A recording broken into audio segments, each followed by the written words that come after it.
ابو بکر کی بیعت کیسے ہوئی؟ علی نے جواب دیا، ابو بکر، چاروں شیعہ کتابیں، کہا ان الناس ان صالوا علی ابا بکر علی ابی بکر کانصیال الجبیلۃ علی التراب۔ اور لوگوں، تم میرے متعلق کیا کہتے ہو؟ تم نہیں جانتے ابو بکر کا مقام کیا ہے۔ جب عمر نے ابو بکر کا ہاتھ پکڑا، لوگ اس طرح ٹوٹ پڑے جس طرح شہد کی مکھیاں چھاتے پہ ٹوٹ پڑتی ہیں۔ کوئی دوسرا وہاں بات کرنے کی جرت نہیں کر سکتا تھا۔ لوگ اس طرح گرے جس طرح گرنے والا مٹی کا تودہ زمین پہ گرتا ہے، اس طرح لوگ ابو بکر کے ہاتھ پہ ٹوٹ کے گرے۔ علی، تم نے کیا کیا؟ کہا وَقُمْ فَبَايَعْتُهُ وَأَطَعْتُهُ فِيمَا أَطَاعَ اللَّهَ وَرَسُولَهُ۔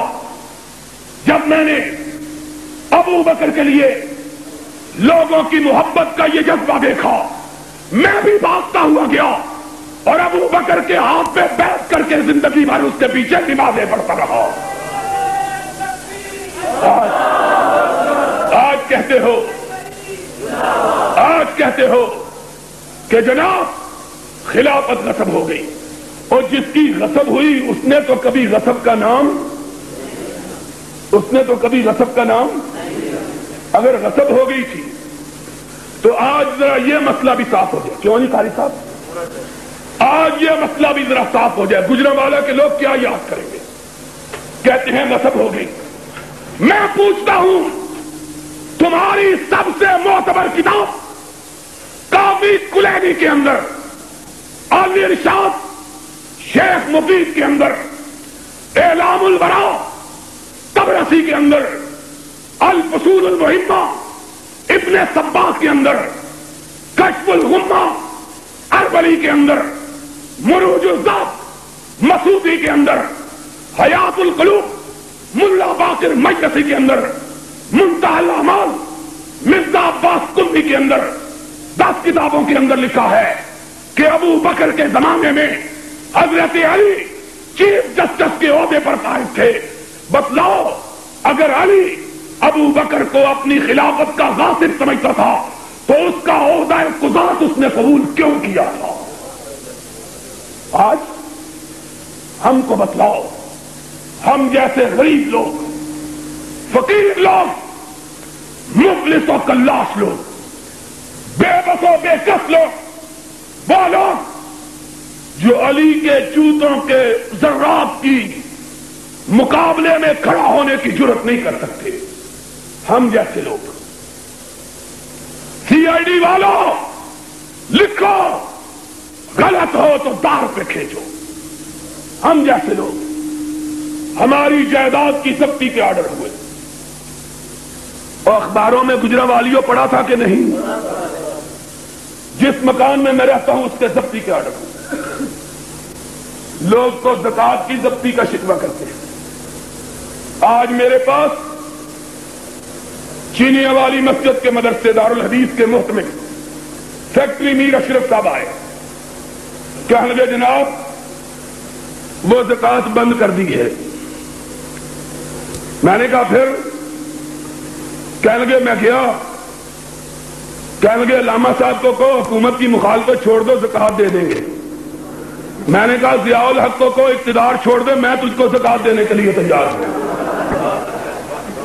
ہم لوگ، تم زکات ضبط کر کے سمجھتے ہو حق بات کہنے سے باز آ جائیں گے؟ دل ضبط، زبان ضبط، جسم ضبط، جان ضبط کر لو۔ کعبے کے رب کی قسم، ہر چیز کو ضبط کر سکتے ہو، محمد کی محبت اور اس کے صحابہ کی عظمت کو ضبط نہیں کر سکتے۔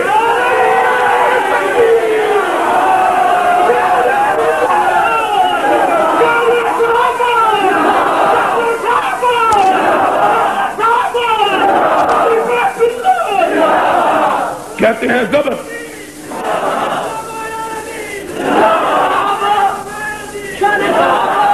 علماء اہل سنت سب کہتے ہیں علماء اہل سنت انہوں میں روڑے تو لگ دے. میں یہ کہہ رہا تھا ہم جیسے غریب لوگ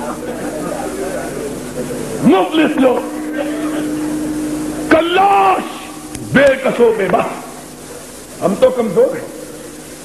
وہ تو شیر خدا تھا فاتح خیبر تھا سارے مرحب تھا اسد اللہ الغالب تھا بدر کا غازی تھا حنین کا مجاہد تھا یرموک کا راہی تھا یمن کا قاضی تھا حسنین کا باپ تھا فاطمہ کا شوہر تھا محمد کا داماد تھا. تم نے اس کو کیا سمجھا ہے؟ تم نے یہ سمجھا کہ صدیق اس کی خلافت بھی غصب کر لے اور اس کو عہدہ بھی قبول کر لے. تم نے آج کے گئے گزرے لیڈروں سے بھی بدتر سمجھا ہے.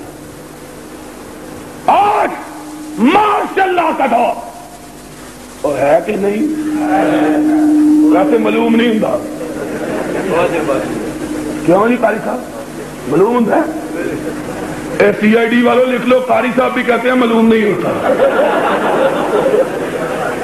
معلوم نہیں ہوتا. اب تو ویسے ہی جی کا جانا ٹھہر گیا ہے صبح ہو گیا یا شام. اب دنیا کی کوئی طاقت اس گرتی ہوئی دیوار کو سہارا دے سکتی؟